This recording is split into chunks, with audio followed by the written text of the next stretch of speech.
By 2035, it is estimated that more than 130 million Americans will have some form of cardiovascular disease relating to the heart and or blood vessels.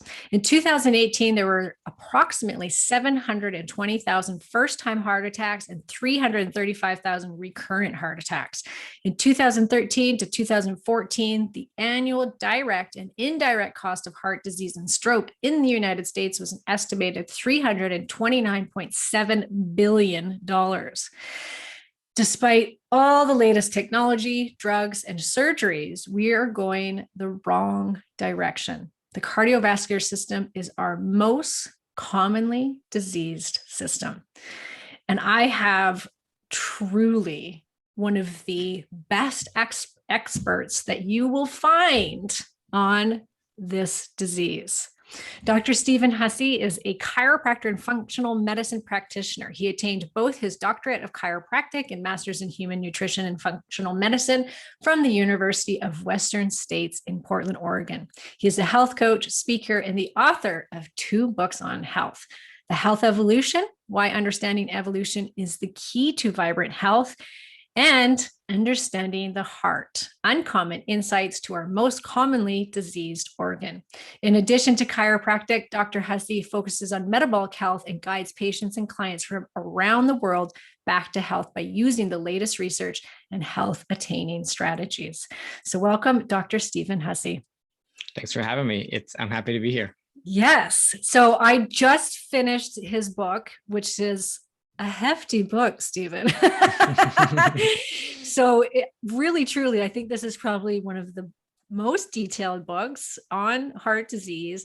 And I think it should be part of the medical system. Like, it should be part of medical training for every doctor out there, because what you have in there is the exact opposite of what every doctor is being told in medical school as far as the cause of heart disease.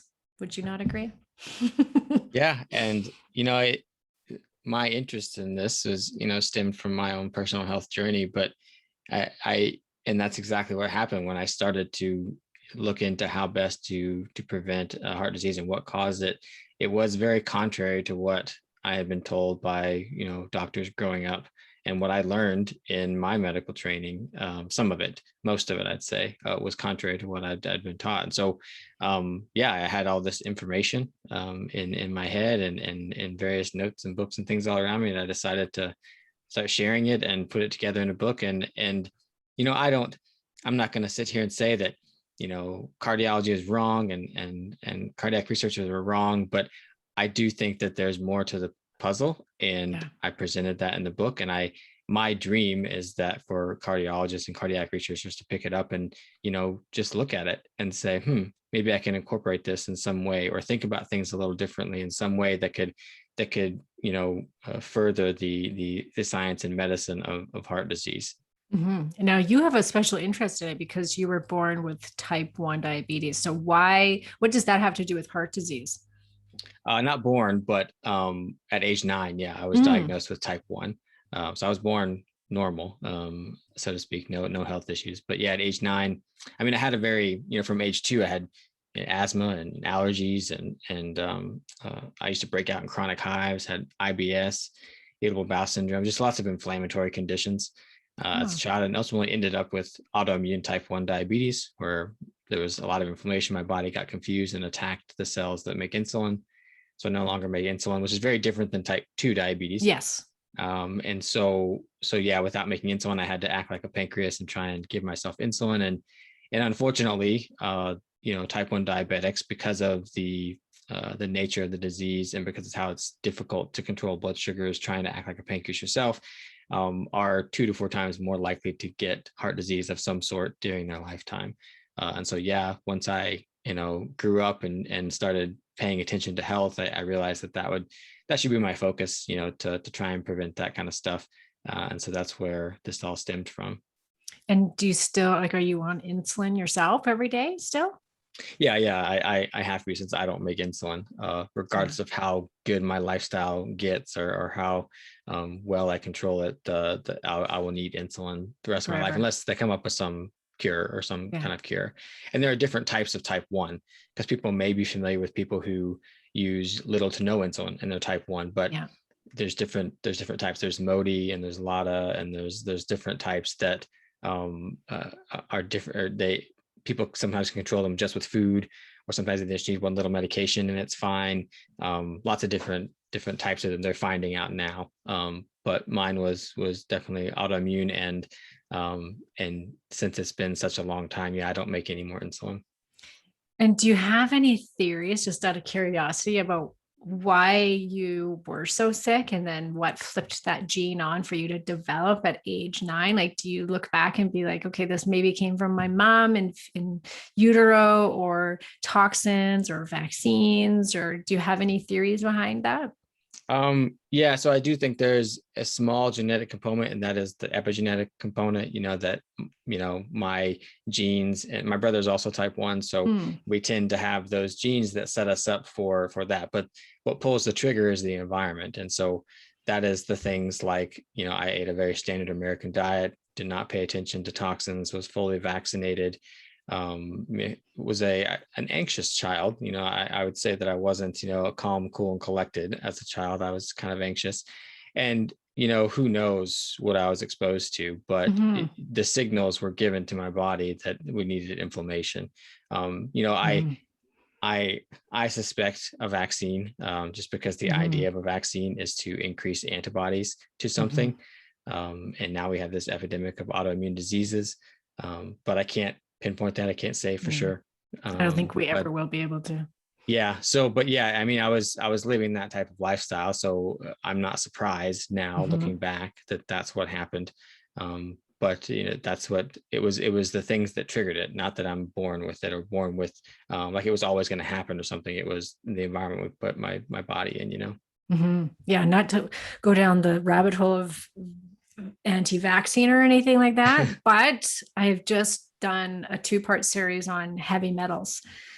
And a large part of a lot of the research does show a correlation, at least with type 2 diabetes and mercury. And when we were born, there was mercury still in vaccines. And so I do think that there is a connection there, especially if somebody is born with a poor gut. The vaccine can certainly exacerbate that and inflame the brain and different parts of the body and the organs. So it is. That's what it just made me think that, like, what could have caused that? What could have triggered it? But so let's start maybe just giving us an overview of the current, what the doctors say is causing heart disease. Yeah. So let's hear what you have to say about it. Yeah. In general, there's like 3, I guess, categories of heart disease from my understanding. And that is like heart attacks, ischemic events, or cardiac arrest, or things like that. There's atherosclerosis, or disease of the arteries of the vascular system. And then there's heart failure. Those are the kind of the big categories. There's also things like AFib and that kind of stuff. I would kind of lump that in with cardiac arrest and those types of things. But yeah, so those 3 things. So with the heart attack, the general consensus, and just putting it very simply, is atherosclerosis builds up in a coronary artery, and slowly over time blocks the artery. That leads to decreased blood flow to an area, causing a heart attack. Or a piece of that atherosclerosis breaks off and clots form, and that blocks the blood flow to the artery, and a heart attack happens. And that is, definitely a cause of heart attacks, but I would argue not the cause of every heart attack. Then, atherosclerosis, the main idea about this comes from, what Ansel Keys and people, scientists, did back in the 50s, that elevated cholesterol in the blood, eating saturated fat, eating cholesterol, leads to elevated cholesterol in the blood, and that is the driver of heart disease. If you have elevated LDL cholesterol, or LDL lipoproteins, I should say, in the blood, then that's going to destroy the lining of the artery and get deposited in the lining of the artery, creating atherosclerosis. And then there's heart failure, which is basically the heart is thought of as this pressure propulsion pump that is pumping forcefully blood throughout the entire body. And heart failure is what happens when the heart doesn't do that as well. and we get pooling up of fluid, we get less blood flow, we get enlargement of the heart, and that can be due to things like atherosclerosis and things like that. And so that's the kind of that's what people think, or that's what I was taught. That's what most medical students are taught, that those are the drivers of those diseases. And there's more nuance to all of them, obviously, and what Western medicine thinks about them. But that's generally, from my understanding, what is the conventional wisdom about heart disease.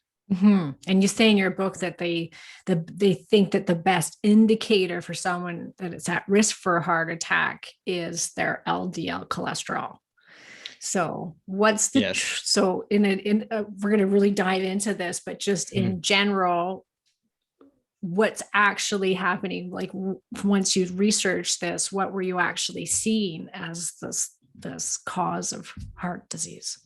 Yeah. So to me, there's three main drivers of heart disease. I call them like the three imbalances of heart disease, but pretty much all diseases, these things are behind them. Yep. And so they are, to me, having poor metabolic health. So basically, your body loses the ability to shift back and forth very readily to burning carbohydrates and fats. And it gets stuck burning one, which is usually glucose with the standard American diet. So we're poor metabolic health, I'd say, poor metabolism. That's number one, which I guess downstream leads to insulin resistance. And insulin resistance is the thing that really drives, I think, heart disease of the atherosclerosis nature. Then there's inflammation or oxidative stress. So basically, there are lots of different things that can lead to inflammation of our bodies, whether it's chronic stress, toxin exposure, poor diet choices, things like that. Lots of things that can lead to inflammation and oxidative stress. And that stuff, builds up in the body, creates the state of inflammation, which damages tissues and can cause issues. It's one of them being heart disease. And then the last one is imbalance in our autonomic nervous system, which is basically an imbalance in our stress response. So we have these, the system in our body that, measures our environment through our senses and tells us if we're in a safe or threatening environment. And based on which one we're in, it responds accordingly. And if that system is off, or we're perceiving things differently than they should be, or we're literally thinking our way into a stress response like humans like to do, we can get an imbalance in that system, and that affects all of our organs, but specifically the heart and the gut. And it makes sense that we say things like, I love you with all my heart, or I gave it all my heart, because that organ is so emotionally connected to our emotional state. And so imbalance in that stress response can have a huge impact on that organ. Yeah. And you talk about how humans are like the only species that are affected by stress, that will like perpetuate their stress response. And animals in the animal kingdom, I think this is so interesting, that when they have a stressful event and their adrenaline goes up, and maybe they're being chased by an animal and their cortisol rises, that as soon as that threat is gone, then everything goes back to homeostasis and everything drops instantly and they go back to happy camper. Unlike humans who perpetuate it and perpetuate the stress like crazy. Yes. It's pretty unique to humans. We can think our way into that stress response, and it happens a lot. Yes. So let's take a step back and kind of go into the history of our diet, because as you just said, the current dogma is it is caused by saturated fat. Like that's the biggest thing you hear, is we need to eat more plant food. We need to remove the animal food out of our diet. And yet when you look back in history, that we had very little heart disease, and we ate predominantly meat. So what happened in the 1950s that shifted that and the way we thought, what caused heart disease and what we were doing before that? Yeah. So there's really no evidence of a culture ever, in the history of humans that was, completely plant-based or anything like that. There's always been animal foods in the human diet. And so the idea that it causes heart disease, it doesn't make sense from a very logical standpoint, because heart disease in the quantities that we know it is a very new disease. It's a disease of civilization, right? And so that doesn't really match up. So we have to investigate that. And so what happened then, yeah, in the 1950s, there was a scientist named Ansel Keys. Well, in general, in the 1950s, heart disease was increasing. Yeah. And so the population was kind of freaking out about it. This was kind of a new thing. We'd never seen it in these levels before. And they wanted an answer. The population or the society wanted an answer. And this guy named Ansel Keys gave it to them. And so he did, this, I would say, infamous study called the diet or the 7-country study. Was 6-country study first and then 7-country study after that. And so what he did was he took data from 7 different countries and plotted it on a graph and showed that the countries that ate more saturated fat and cholesterol had more heart disease. There was a correlation there, but correlation is not causation. And it's very curious that there was data from 22 countries available, and he used the 7 that gave him the correlation, and he left out the rest. And so later, at the end of the 1950s, in the end of that decade, 2 other scientists did the study and repeated it with all 22 countries' data, and there was no correlation.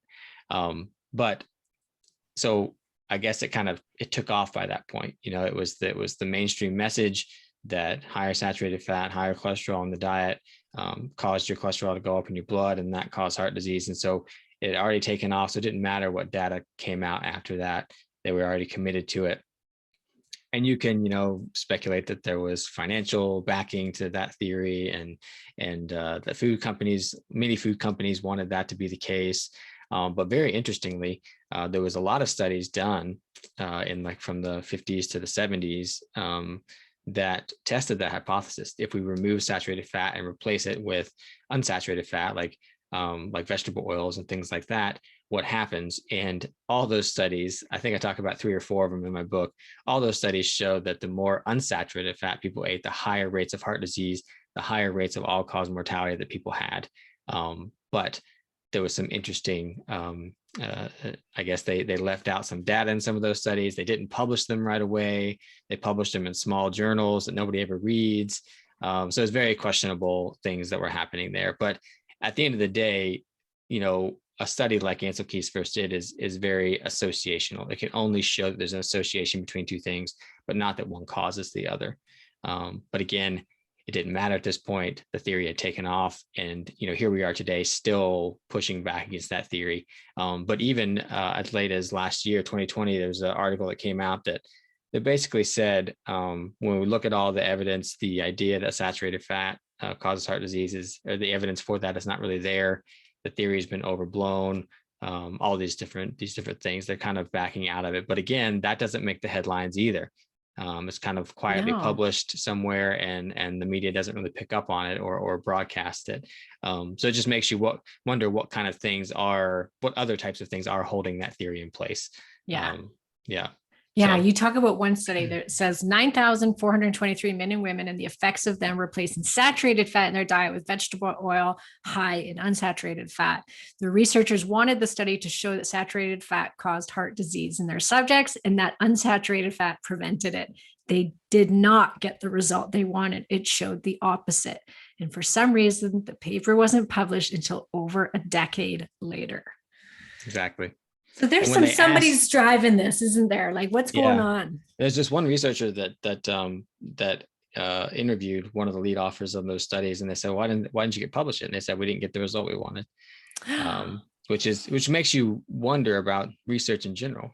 I think there should definitely be when you do a study, you should have to log it somewhere or register it somewhere to say that you're doing it. And then regardless of the outcome, it should need to be published. Because how can I, go into the research and assume I'm finding out the truth about something when the studies that weren't, seen in a good light by the researchers or the people financing that research weren't published? Yeah. That's not evidence-based if I can't find that information. And there's a medical doctor named Ben Goldaker who's looked into this a lot, and how there's lots of issues with research and how it's published and when and why and that kind of stuff. But yeah, so, the theory kind of took off, and I think that, the sugar industry, the grain industry, they started, funding the message pretty heavily. They started funding the dietary guidelines, and there's plenty of evidence that places like the T.H. Chan School of Public Health at Harvard, at least the guy who was the head of that program for a long time was receiving a lot of money from big food agriculture companies, whether it was grain or sugar or whatever it was. Like those companies were funding them. So why would they fund something that would say that their products are bad? And so they kind of influence the researchers in that way. But also the pharmaceutical company loves this cholesterol theory because they have drugs that can lower cholesterol. Yep. And they want to sell. And matter of fact, I can't remember now, but they're one or two as far as the most commonly prescribed drugs in the world is cholesterol lowering medications. And it's all based on this theory. And it's actually interesting that, the idea or the goal for, cholesterol used to be like 250. And then it was 200, and then it was lowered to 150. And now LDL is supposed to be at 100. And all those rearranging of guidelines was funded by the pharmaceutical industry, who make these drugs that can lower cholesterol because they're very effective at doing that. Mm-hmm. And so it's just, you can see how this theory has taken hold and how it's stayed because there's all this financial backing. And we live in a capitalist society. I like to believe that there's no conspiracy theory or nefarious things going on. I like to believe that. Sometimes it's hard to ignore that kind of thinking based on what you see, but I just like to think that we're all in a capitalist society. Everybody wants their bottom line to be the best it can be. They don't understand the implications of doing that sometimes, and that's where we are, though. We're stuck in the system. It's the conventional wisdom. All the medical schools are funded by big agriculture and big pharma. And so they're going to influence the curriculum to teach this way of doing medicine that's going to perpetuate this theory and keep it going. But then when we look at the research, there's little, if any, evidence showing that LDL cholesterol, I have no concept of how that could happen without inflammation being present first, how LDL could get to the lining of an artery and damage it without inflammation being present first, because it's the inflammation that's causing the damage to the artery. The body has to repair it. So it uses cholesterol, it uses minerals like calcium and things like that to damage or to repair it, almost like spackle, and so we see that there at the end and we think, oh, that must have caused it. But really it was the inflammation, the oxidative stress, and the things that cause that are the real culprits. And that should be the focus of our treatment, really. Instead, it's lower the cholesterol. Right. Yeah. Dr. Ken Berry explained it really well. He's like, you have inflammation in the body from carbohydrates, and he explained it like you get cracks in in the arteries. And so your body's super smart. It's going to go there with cholesterol to basically fill in those cracks and soothe the inflammation. But then of course, it can build up. Right. Mm-hmm. But it's doing its job, and cholesterol is not the bad guy in this scenario. It's right. You have to take it a step back and look at the diet and the carbohydrates that's causing, and not just carbohydrates, other things, but that it's causing the inflammation, but cholesterol is doing its job. So what about, you're in this business, as am I. I just like the client I just literally got off the phone with. She was so thrilled because she got her LDL from 130 to below 100 in the last, 2 months of working with me. She's so excited. It had gone up because she had been following a carnivore diet. So when you see this, until I read your book, I was always in that headspace of LDL is bad. We have to get it down. What is the role of LDL? Because you put it in a whole different light of, really a positive light of what it can actually do for your body. Yeah, so it's really, really important. LDL is a lipoprotein because cholesterol itself is not water soluble, and the blood is mostly water or half water. And so it needs something to carry it around, like a little, van or bus or whatever. So it's packaged into these LDLs and other types of lipoproteins as well, to be delivered throughout the body. And, the fact that it's being delivered to tissues in the body means that it's important. We need this thing. It's very vital for life, or else it wouldn't be there. And so cholesterol plays a role in hormone synthesis. It plays a role in cellular communication. It is the making of things like vitamin D. I mean, it's the backbone of kind of vitamin D. It also it plays a role in the insulin receptors, or at least certain intermediates in the making of cholesterol play roles in insulin receptors. It's a super important molecule. It does a lot of different things. I mean, your brain is a huge percentage cholesterol. It uses it a lot. So it makes no sense that this thing that has all these vital roles in the body would also be killing us. And so then, but people, the devil's advocate would say, well, what if it gets too high? Yeah. It's fine. Yeah, we definitely need it if it's in the right range or whatever. But what if it gets too high? Is that what causes it? And from what I've seen, there's really no evidence that if it goes too high, it's damaging. I mean, there's some studies on people with familial hypercholesterolemia, which is genetically high cholesterol. And we're talking like 400 or 500, like crazy high cholesterol numbers. And in those people, the researchers even said that, those of them that they've studied that do seem to get atherosclerosis and heart disease pretty readily, it's not necessarily the cholesterol, it's the environment that they're in, it's the other things, the things that are causing the inflammation. And so in my head, I think, to me, if cholesterol goes high, which it can do on a ketogenic or a carnivore type diet, and there are reasons for that. The reason just the physiology kind of changes a little bit, but if it does go high, then I think if someone's in a state of inflammation, so let's say someone does that type of diet, and then they're smoking and drinking and they're exposed to a lot of toxic chemicals, then I think potentially that could be bad if you have a lot of LDL floating around, like in really, really high numbers. But the jury's out. I can't say that for sure, because what we tend to see is that people with higher cholesterol, have less infection, less decline in cognitive abilities, less heart disease, less cancer, those types of things, as far as like associational studies go.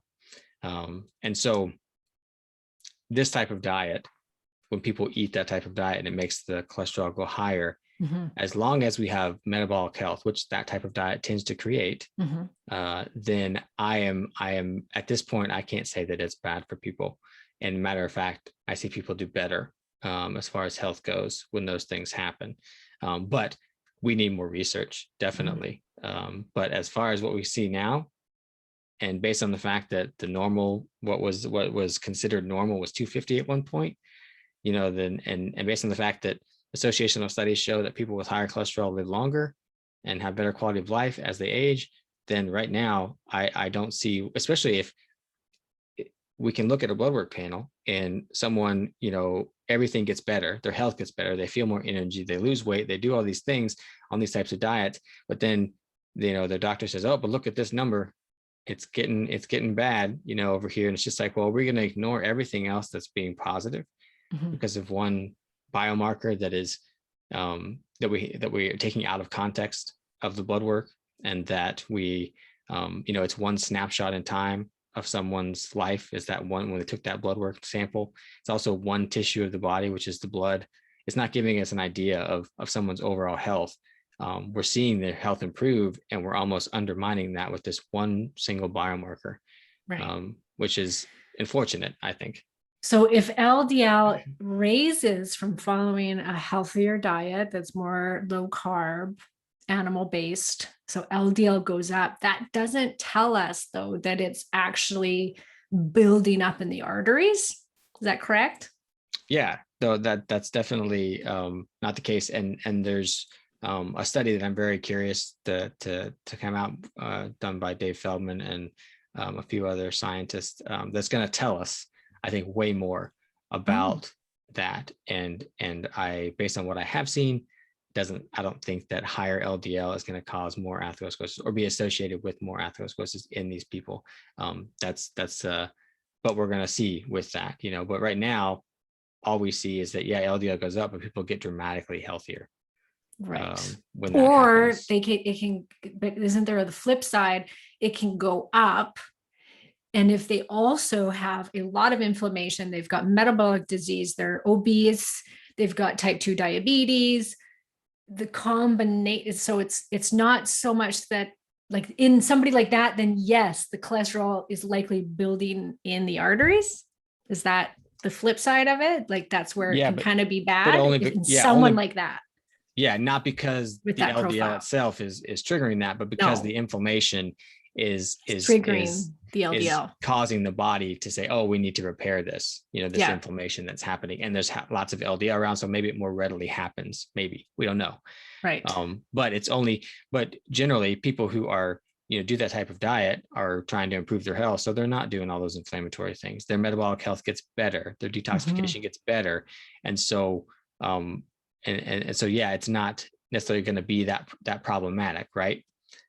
However, if someone was doing that keto carnivore diet, but they were, like I said, smoking, drinking, they were not handling their stress, they had lots of toxin exposures, it's like that, I don't know. Potentially, I think that could be problematic, but not because of the LDL, because of the other things they're doing. Right. Yeah. So Yeah. Elevated LDL can be a good thing, but then it can also be a warning sign if you have that profile of metabolic disease with it. Right. Right. That flips everything over. Like that's nothing that we have been told. Nothing. Yeah, and quite frankly, what we see is when the idea is, oh, high LDL is bad, and the treatment is to aggressively lower it, then that's with statins and PCSK9 inhibitors, those types of things. We see a lot of symptoms of people being deprived of cholesterol in those people. They get sexual dysfunction because their body's being deprived of those hormones because they can't make it from cholesterol. We see insulin resistance in those people. We see muscle pain because cholesterol is important for muscle function. We see cognitive decline because it's so important for brain health. We see all kinds of stuff. Antioxidant stuff you talk about too, like how it affects. Yeah. And because part of those precursors when your body makes cholesterol is going to the making of antioxidants. So we get decline in that, which could cause oxidative stress. So when we see all that together, it makes sense. The body needs this. We should not deprive it of it. But we should be conscious of how we live our lifestyle. Yeah, right. And your LDL young man is 300. Just to give everybody an idea. And you were talking in your book about how you were vegan for a very long time and your cholesterol was quite low. And now that you've switched diets, your cholesterol has gone up to 300, but you feel amazing. Yeah, I feel great. And yeah, when I go on like purely ketogenic diets, which is like more than 70% of your, calories from fat, or I've dabbled with carnivore as well. When I do that, yeah, it goes up pretty high. But if I add plants back in or have a few more carbohydrates here and there, it comes back down. Not like super low, but where I want it to be, to give my body enough cholesterol. And so yeah, it does go up. And yeah, considering I'm type 1 diabetic and never, or I'll never be able to control blood sugars as well as someone who's not, then potentially that could be an issue, but we don't know. And I feel great. I've seen things. My energy is way better. I haven't, when it was that high, I don't get infections. I don't get sick, ever, which is pretty interesting. But there's research that shows that cholesterol can help bind pathogens like that. So that helps it out there. But also like one of the biggest things I noticed from when I was vegan a long time ago, like 10 or 11 years ago or something like that, was my brain is just turned on.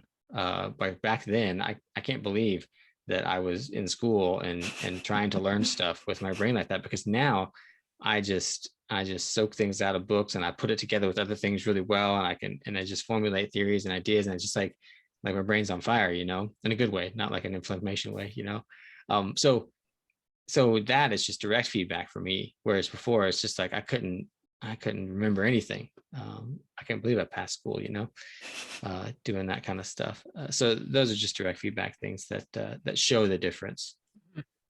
And so when we look at history, I want to dive into kind of the evolutionary part of all of this, which is, you talk about in the book, you look back in history and what we ate 2 million years ago, all the way up until the 1950s. And actually this morning I was Googling what was the standard American diet before the 1900s. And then I went to the 1800s, the 1700s. And up until then, it was known fact that we predominantly ate red meat, which is just like so backwards for so many people to even wrap their head around it. And I'll tell you a funny story before I forget to tell this, which is my husband had high LDL. This was about 2 years ago.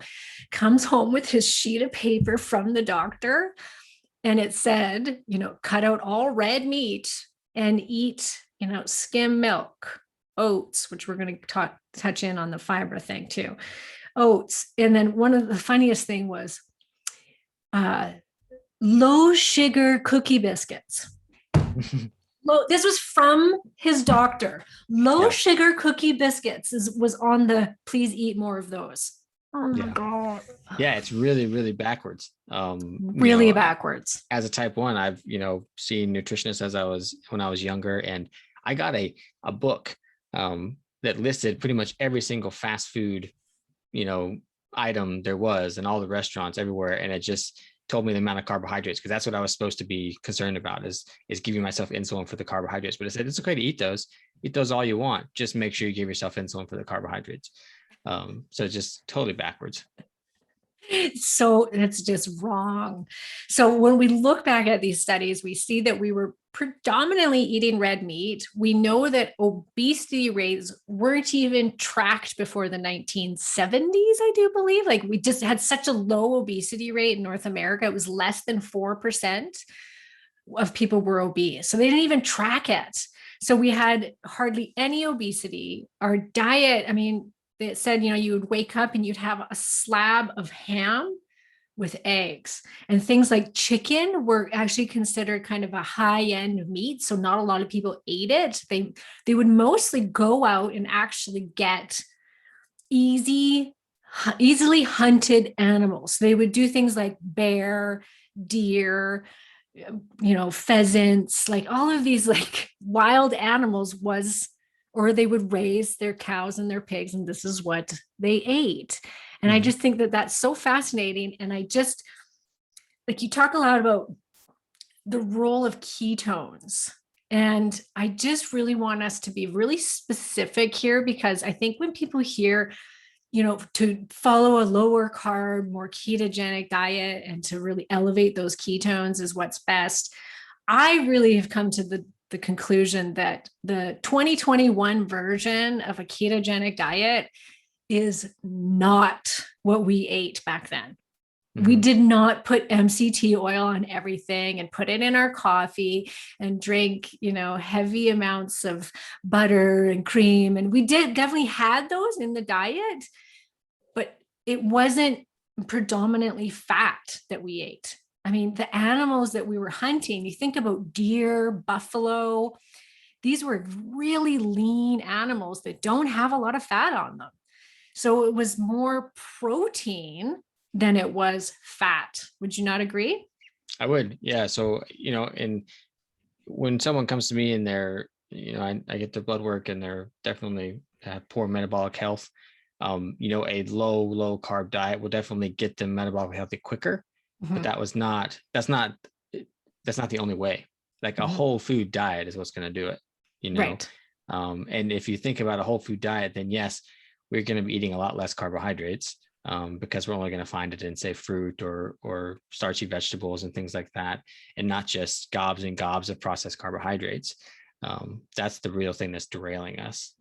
So lots of times if people are willing, I'll put them on a lower carb diet at first, get them metabolic healthy, and say, okay, now just go whole foods, use whatever whole foods you want, be conscious of these whole foods because they're not quite the same. But yeah, it's definitely, it's been taken a little far, I think, and even when I have done like extremer diets, like vegan or carnivore or whatever, or true ketogenic, I even tried that. It was great. I noticed some different things, and I felt like I got healthier in some ways, and but I don't think it was sustainable. And I think that I like to enjoy things and various things that I was eliminating. But even then, when I go off those diets and I could just go back to my whole foods, I'm still metabolically healthy. It still maintains that. And that's the goal. The goal is not to be dogmatic about some type of diet. It's to be metabolically healthy. That's going to be the number one thing preventing disease, so that's what I shoot for. We just have to find the best way for it. And some people are different here, or lots of people are different. So what diet works for me is not going to work for them from a preference standpoint, but also from a physiologic or health standpoint. So just have to explore that with people. Yeah, I completely agree. I've just, I've done my dogma days. Don't get me Yeah. wrong, and like you, I experimented with carnivore. I've experimented with like the true, like a high fat ketogenic diet. And then I've done more protein. So I've kind of done I went vegan, vegetarian, you name it. I feel like I've done it all. And it does really come down to, okay, what's going to work for you? And I think that with the way everybody is right now in the keto camps, and they get so tunnel vision, like you have to be super low carb and be burning, putting out all these ketones in order to have that health. And I just think that that's not true. And I think that if we really look at how we ate, we would have come in and out of ketosis. Ketosis is a backup fuel source for when we didn't have a lot of food around. It was for starvation. It wasn't because we wanted it, and it would also lower our metabolism. Right in the winter, we'd have nothing but meat to eat. Our metabolism was lowered. Reverse T3 went up, T3 went down because we had to preserve our body, and fertility went down. It was a known fact that fertility would go down for both men and women in the winter times. And it was like this natural birth control that would happen because of it. It was all meant to be, because we couldn't sustain a child if we weren't eating for sometimes days at a time, going into that fasted state. And so I think that when we're trying to mimic what we used to do for optimal health, it is that kind of seasonal eating, coming in and out of ketosis. And you talk about this in your book. You say, like, ideally, we all want to be metabolically flexible. And I'm really preaching that now, is you have to, some people need to do carnivore, they need to do keto. I put people on those diets if they need to reverse their insulin resistance quickly and, have the metabolic disease, and we want to get them out of that fast. It's great. But as soon as possible, get yourself to go in and out. Yeah. And I talk a lot in the book about how ketones are so important for heart health, and the heart prefers ketones and fatty acids for fuel. But that doesn't mean we need to be on a true ketogenic diet, because, I can probably right now, I could wake up tomorrow morning and test my ketone levels, even though I'm not ketogenic right now. And they'd be there. There'd be ketones present. Maybe not like, what they call optimal ketosis, but there's ketones present. And so that's the important thing for me. If there's no ketones present ever, then we've lost metabolic health. Yeah. We're gone the other direction, and we need to improve that a little bit. But yeah, we don't have to, be on these dogmatic diets to maintain the presence of ketones. Yeah, absolutely. So let's get into, just quickly, we're going to kind of have a rapid fire thing here. So, because there's so much in his book, you guys, like, if you have an interest in heart health, I mean, which we all should, let's remember heart disease is the number one killer of women. This is something that's, we do have to start thinking about, especially as we're going into menopause, and many of you are. So, reading his book is going to definitely be something that you should be doing, because you're not going to get this information from too many other places unless you're going to do your own research. So Stephen's done it for us. So just read the book. So let's just have, there's so many myths. So quickly, plant-based diet versus meat diet in the research, what's it showing us? It's basically telling us that, well, I mean, I just saw a recent article that I didn't put in the book because it was published before that, came out that there's basically no evidence for a plant-based diet preventing heart disease. There's that one study that likes to be talked about, I think, by Ornish, where they did little images where the atherosclerosis was there. They went on a plant-based diet and it went away, but they also helped that person exercise and lower their stress and stop their smoking and did all this other things too. So it's like, how can you say it was the plant-based diet? It was probably they went from a standard American diet to a whole foods diet that did it, or all the other things they did too. And so, but like to claim that it was the plant-based diet. But there's one study that recently came out that compares the two. And it says that basically you can get metabolically healthy on both of them. But the concerns I have were in the results. It showed that triglycerides were higher on a plant-based diet, which is a number that we want to keep low, a fasting triglyceride number. The more lactic acid was produced on a plant-based diet, which is, if you read the book, you realize how relevant that is to potentially heart attacks that happen with no blockage present whatsoever. And so that's a concern for me. And then when we look at the animal-based diet, the cholesterol stayed the same on the people in that diet. They were eating tons of cholesterol, saturated fat, and for most people, it doesn't affect. And I just posted a study on my Instagram 2 days ago that showed that the more saturated fat you eat doesn't affect, or the more cholesterol you eat, cholesterol doesn't affect cholesterol levels in the vast majority of people.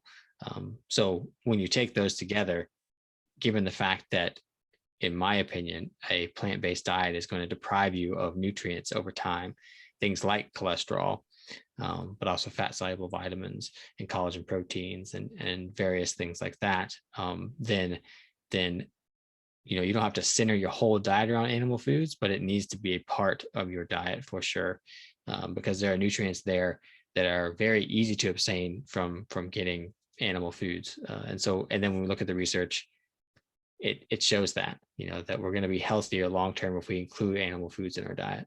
Mm-hmm. And people often think that things like kale and spinach and all those super, vegetables, that they are more nutrient dense than animal protein is. And when you actually look like pound for pound on the nutrient density of these foods, you're actually at a higher value in animal protein. And you talk a lot about like the different amino acid profiles that we get that we cannot get from plant food. So it's, not to say that the vegetables aren't healthy. They still have lots of micronutrients in them. But I think there's a lot of myth around the fact that people think that vegetables are better for you for nutrients than animal protein. Yeah. And the other aspect of that is we can look at two different foods and say, okay, this one has more or less nutrients than the other. But just because it doesn't mean that we're going to get them, because it's been shown over and over again that animal foods are more bioavailable to us, meaning our bodies can extract the nutrients from that way better than the majority of plant foods. So we also have to take that into account. We can't just look and say, oh, this one has more nutrients. My body is perfect. I'm going to get every single one of those nutrients, because it's not. And we're all in different states. Our guts are in different states of health. And it's way easier to get those nutrients from animal foods than it is for us to extract them from plant foods. And in your research, Stephen, have you seen anything that's like conventional animal protein, raised on antibiotics and hormones and corn and GMO compared to the grass-fed? So the one I think advantage, and this is maybe not a popular opinion, but two people that looked at it, I'm going off based off two people who looked at it in way more depth than I did. Okay. And they basically found that there's no nutrient difference. The difference for me comes with toxins. I want to avoid foods with toxins in them, and the conventionally raised ones will have more toxins. But from a nutrient perspective, there's really not that much advantage. Now, I also care about the environment. I want to eat food that is regenerating the environment and not harming it. So that means grass-fed, grass-finished for me, and less toxins are going to be in there because of the way it's raised.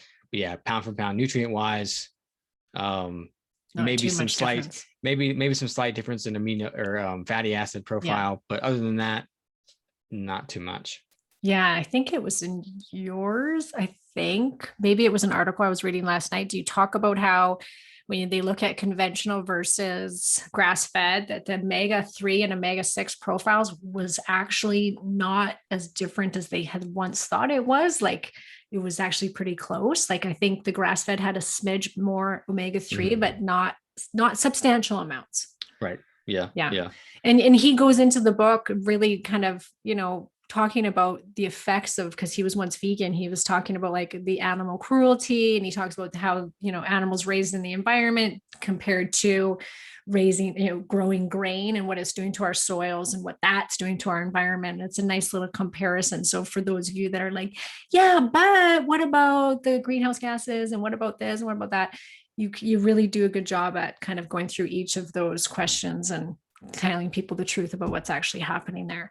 So what about the role of heart healthy fiber? The oatmeal. Eat your oatmeal Yeah. every morning. There, Dr. Steven. Yeah. I mean, when you look at the research there, and it's not there. There's no. Yeah, that's crazy. Yeah. I mean, there's no evidence that higher fiber prevents heart disease or colon cancer and things like that either. I'm not saying that fiber is bad or that we should completely eliminate it from our diets or anything, but this whole idea of getting more and more fiber to prevent heart disease is not really there. There's really no evidence for it, which is just surprising that's what's recommended, you know, by academic institutions and government agencies and things like that eat tons and tons of fiber.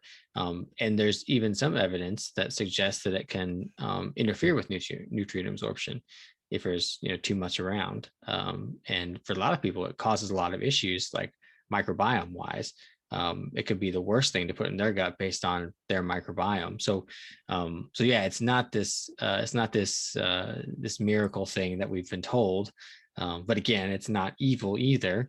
It's not like we should never eat it, but it depends on the person, but it's definitely not.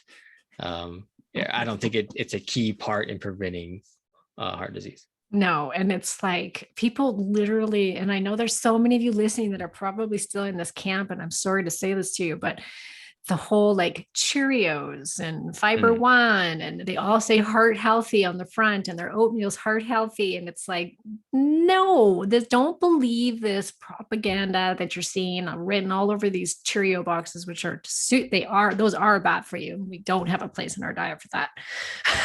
Yeah, if it says any kind of health claim or low fat or whatever, any kind of label on there, A, it's on a box and it's a label, you probably shouldn't be eating it.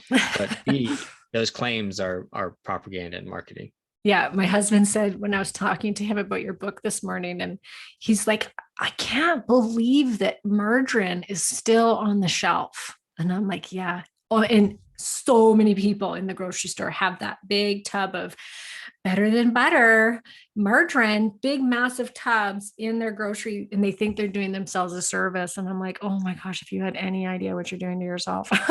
Yeah, I've learned that I have to be very specific, because I say butter's fine, you can eat butter, you know, and people go to the store and they buy margarine thinking it's butter. They don't know the difference in that. So I have to be specific and say, okay, that's margarine. Here's how you tell the difference. Get butter, real butter, you know? Yeah, real butter. Okay. Okay. So besides diet, you talk about some really key things as far as what we can do for our health, our heart health. Exercise being one, but what kind of exercise there, Dr. Hussey? I think that, you know, it's kind of a misnomer, cardio exercise. You know, it makes us think that, oh, it's good for our heart. And, you know, there's no denying that going for a run is good for you, you know, and good for your heart. But it's the endurance type of cardio that I'm a little skeptical of. And I get pushback from this on a lot of people. But I don't think, I'll say this, you know, if that's something that, like, that's your life, that's your career, something like that endurance exercise, then that's great. But if you're just trying to get healthy, do not think that you have to run a marathon. Matter of fact, that's probably one of the worst things you could do. And don't think you have to run 10 miles a day or get to that point. Cardio, chronic cardio, endurance cardio is, in my opinion, not great for us, and we don't need it to achieve health. You know, 3-4 miles at the maximum, I think, is what we should be doing cardio wise. I don't even like the term cardio. I'd rather say like endurance wise or aerobic wise, I should say.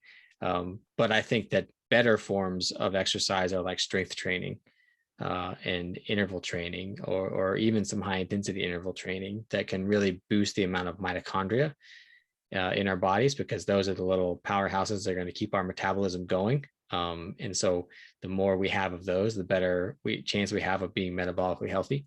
The heart is actually a tissue with one of the highest densities of mitochondria in the body, because it never stops. It's got to keep going. And so those types of exercise, I think, are going to benefit us in a huge way, as far as mitochondria, the strength and number of our mitochondria. Yeah. Dopamine breaks. Yeah. So I love that. This goes, I mean, this kind of requires like a background in the autonomic nervous system and that kind of stuff. Basically, one way that our autonomic nervous system, our stress response, gets out of balance is that we're constantly being stimulated by these dopamine responses. Everything in our life that's seen as like a notification on our phone, or just watching certain movies, or talking to someone, or eating, or all these different things that we do that create surges in dopamine, and we get addicted to that dopamine. And that can, when we get that dopamine, it kind of creates more of a sympathetic or stress response. It creates that imbalance, because it's supposed to be always parasympathetic and sympathetic being stimulated together, and balancing each other out. But if we get these constant dopamine surges, I got to check that email, all those little notifications we hear, just create those little surges. That's just one thing that can contribute to this imbalanced stress response. And so a really useful, one of the most useful things that I've found is just taking, even if you can only do 6 hours or half a day or something, you just take time and you just remove as many of those things in your life that create those dopamine surges. And that's hard to do. That means no cell phone, no TV. It sometimes means no people, So like what I do is I put my hammock out in the woods in my backyard and just kind of lay there. No book, because a book, I could be reading something that creates dopamine surges. It's just really like laying doing nothing. Lots of times I just write. I just think about things and write what comes to my mind, and try and sit there as long as I can. But I know people that can do it for a whole day. But it's just an incredible reset. It gets your body back to that baseline and helps balance the autonomic nervous system. How often do you do it? I try once a month. Yeah. And I try and do it for, a good 8 to 12 hours. Like I take a Saturday, but I realize, I don't have any kids, or too many responsibilities if I don't want them on the weekends. So I understand how hard it would be for some people. But that's, a kind of a thing that I try and do at least once a month. Yeah. Reset that stuff. I love that. Where I live, we sometimes will have electricity outages for, the most we've done is 24 hours, and there you got no choice. Yeah. The kids are like, oh, what do we do with our time? You just freak out. But it is like we sit around with candlelight, and we just sit around and chit chat and maybe read by candlelight. So it's still nice and calming. And yeah, it's very interesting to do that to yourself. Like, you have no idea how addicted you are until you do those breaks, and you get antsy. It's like, you want to look at your phone. It's like, oh, you don't realize just how often you mindlessly check your phone, mindlessly turn on the TV, let it in, just these things that are constantly keeping that dopamine going. So dopamine break, I love it. And then you have a number of other things. I'm going to leave it to everybody to read the book to find the other ones, but we've got things on toxins, vaccines, social life, water, aspirin, all of these things are all in the book. So check it out. And where can people find you? My website is resourceyourhealth.com. And I have, my blog on there, and my health coaching is run through that website. And then on social media, I am Dr. Stephen Hussey. And I'm way more active on Instagram and Facebook. Twitter is like, but that people can find me there. Yeah. Yes. And so I'll link to all of that in the show notes. And he also does private coaching. He has an active chiropractic practice in Oregon. Are you in Oregon? No, Virginia. In Virginia, yeah. Virginia. But you do see people from all over the world in telemedicine, correct? Yes. Yeah. Awesome. Well, thank you so much. We probably could have kept with all that information. I think we could have talked for hours, but we're going to leave it there. Like I said, leave it to people to go read the book so they can get more information if they could so care to. So thank you so much for your time. And I appreciate you coming on the show. Thanks for having me. Appreciate it.